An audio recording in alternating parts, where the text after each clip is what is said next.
गेहूं के बाद भारत को लौटा दी गई उसकी चाय पत्ती। दुनिया भर में हो रही भारत की इमेज खराब। श्रीलंका की मार्केट कैप्चर करने के चक्कर में हो गई भारत से बड़ी गलती।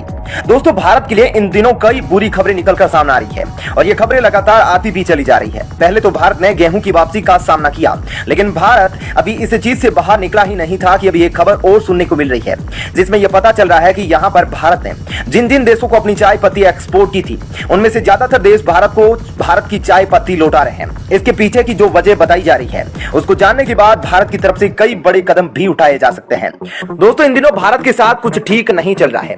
जैसे लगता है भारत के ऊपर किसी की नजर लग गई है।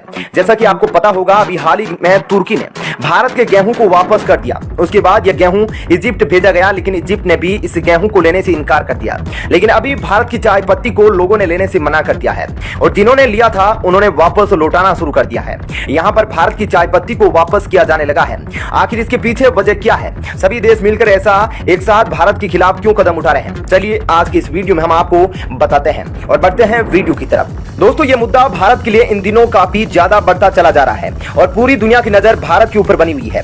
इसकी वजह से भारत की इमेज भी खराब हो रही है। भारत के गेहूं को लौटाने के बाद अब लोगों ने भारत की चाय पत्ती लौटाना शुरू कर दिया है। इसके पीछे आखिर वजह क्या है, तो चलिए इसको समझने की कोशिश करते हैं, लेकिन उससे पहले हमें थोड़ा पीछे की तरफ जाना होगा। दोस्तों, कुछ साल पहले श्रीलंका ने फर्टिलाइजर पर बैन लगा दिया था और कहा था कि अब श्रीलंका में ऑर्गेनिक खेती होगी और सरकार द्वारा यह कदम लोगों की सेहत को ध्यान में रखकर उठाया गया था। सरकार यहां पर ऑर्गेनिक खेती को बढ़ावा दे रही थी, लेकिन सरकार का उठाया यह कदम गलत साबित हो गया। जब अचानक से श्रीलंका ने यह फैसला किया और मिट्टी में केमिकल मिलाना बंद कर दिया, तो जैसे मिट्टी से जान ही खत्म हो गई। जो खेती करके पहले ज्यादा चीजें पैदा होती, वे बिना केमिकल की खेती करने पर बहुत कम पैदा हो रही थी। सिर्फ इतना ही नहीं, अगर जो खेती हुई उसके बाद उस पर फसल आई, उसके ऊपर कीड़े मकोड़ों का अटैक हो गया। और जैसा कि आपको पता होगा, श्रीलंका दुनिया में सबसे ज्यादा चाय पत्ती की खेती करता है और अचानक से श्रीलंका के इस कदम उठाने से दुनिया में चाय पत्ती का संकट पैदा हो गया। भारत ने इस मौके का फायदा उठाना चाहा और दुनिया भर में काफी अच्छी मात्रा में चाय पत्ती एक्सपोर्ट करना शुरू कर दिया।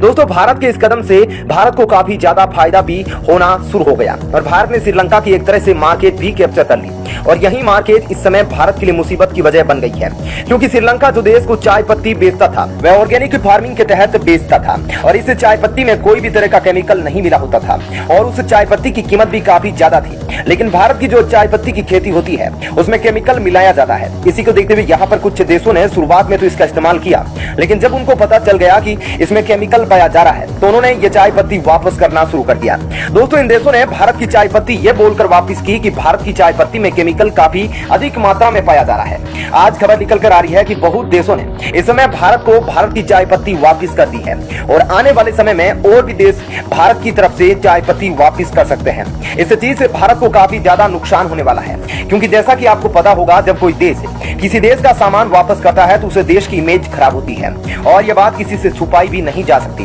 क्योंकि खबर काफी तेज पूरी दुनिया में फैल जाती है और लोगों की नजरों में आ जाती है। इसका असर भारत को दूसरे प्रोडक्ट पर भी देखने को मिल सकता है, क्योंकि दुनिया यह देख रही है कि लगातार भारत का प्रोडक्ट दूसरे देश वापस कर रहे हैं, तो ऐसे में दूसरे देश भारत के प्रोडक्ट को क्यों लेना चाहेंगे?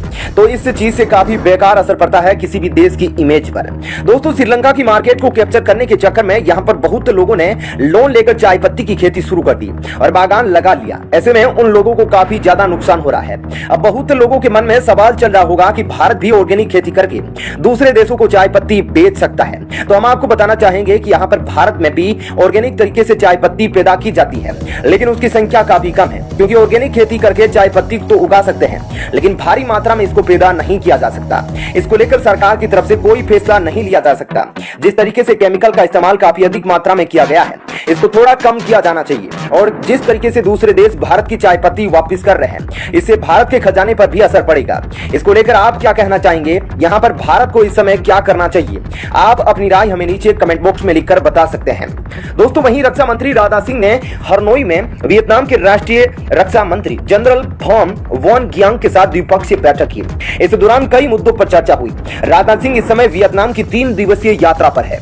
रक्षा मंत्री राजनाथ सिंह वियतनाम के राष्ट्रीय रक्षा मंत्री जनरल फान वान गियांग के निमंत्रण पर वियतनाम की आधिकारिक यात्रा पर गए हैं। वे 8 जून से 10 जून तक वियतनाम में रहेंगे। सिंह ने अपनी यात्रा की शुरुआत हनोई में दिवंगत राष्ट्रपति हो ची मिन की समाधि पर श्रद्धांजलि देकर की। राजनाथ सिंह की वियतनाम के राष्ट्रीय रक्षा मंत्री जनरल फान वांगयांग के साथ द्विपक्षीय बैठक के दौरान दोनों देशों के बीच रक्षा सहयोग की समीक्षा की जाएगी और रक्षा संबंधों को और मजबूत करने के लिए नई पहल का पता लगाया जाएगा। दोनों मंत्री साझा हित के क्षेत्रीय और वैश्विक मुद्दों पर भी विचारों का आदान प्रदान करेंगे। रक्षा मंत्री का वियतनाम के राष्ट्रपति गुयेन जुआन फुक और प्रधानमंत्री फाम मिन चिन से भी मुलाकात करने का कार्यक्रम है। हाईफोंग में हांग हा शिपयार्ड में सिंह वियतनाम को भारत सरकार की 100 मिलियन अमेरिकी डॉलर की रक्षा लाइन ऑफ क्रेडिट के तहत निर्मित 12 हाई स्पीड गार्ड बोट को सौंपने का समारोह की अध्यक्षता करेंगे। यह परियोजना वियतनाम के साथ बढ़ते रक्षा सहयोग के संदर्भ में महत्वपूर्ण है। यात्रा के दौरान रक्षा मंत्री दूरसंचार विश्वविद्यालय सहित नहा ट्रोंग में वियतनाम के प्रशिक्षण संस्थानों का भी दौरा करेंगे, जहां भारत सरकार से 5 मिलियन अमेरिकी डॉलर के अनुदान के साथ एक आर्मी सॉफ्टवेयर पार्क स्थापित किया जा रहा है। वे भारतीय दूतावास हरनोई द्वारा आयोजित एक सामुदायिक कार्यक्रम में भी भाग लेंगे और वियतनाम में भारतीय परिवासियों के साथ बातचीत करेंगे। भारत और वियतनाम 2016 से एक व्यापक रणनीति के साझेदारी साझा करते हैं और रक्षा सहयोग इस साझेदारी का एक प्रमुख स्तंभ है। मंत्रालय ने कहा कि वियतनाम भारत की एक्ट ईस्ट नीति और इंडो पैसिफिक विजन में एक महत्वपूर्ण भागीदार है। भारत वियतनाम राजनयिक संबंधों की स्थापना के 50 साल और भारत की आजादी के 75 साल के ऐतिहासिक अवसर पर रक्षा मंत्री की यात्रा द्विपक्षीय रक्षा सहयोग और व्यापक रणनीतिक साझेदारी को और मजबूत करेगी। दोस्तों, यहाँ पर भारत को चाय पत्ती के विषय में क्या करना चाहिए? या भारत को चाय पत्ती में केमिकल की मात्रा कम करनी चाहिए, या फिर भारत जैसे खेती करता है भारत को वैसे ही खेती करनी चाहिए? भारत को दूसरे के कहने पर नहीं आना चाहिए। ऐसे में यह सवाल भी पैदा होता है कि यहाँ पर अगर भारत केमिकल का इस्तेमाल करेगा तो भारत से ज्यादा देश चाय पत्ती नहीं खरीदेंगे, और अगर भारत ऑर्गेनिक खेती करेगा तो यहाँ पर भारत की चाय पत्ती ज्यादा पैदान नहीं होगी। यहाँ पर भारत बुरी तरीके से फंस चुका है। यहाँ पर भारत को क्या कदम उठाना चाहिए? आप अपनी राय हमें नीचे कमेंट बॉक्स में लिखकर बता सकते हैं।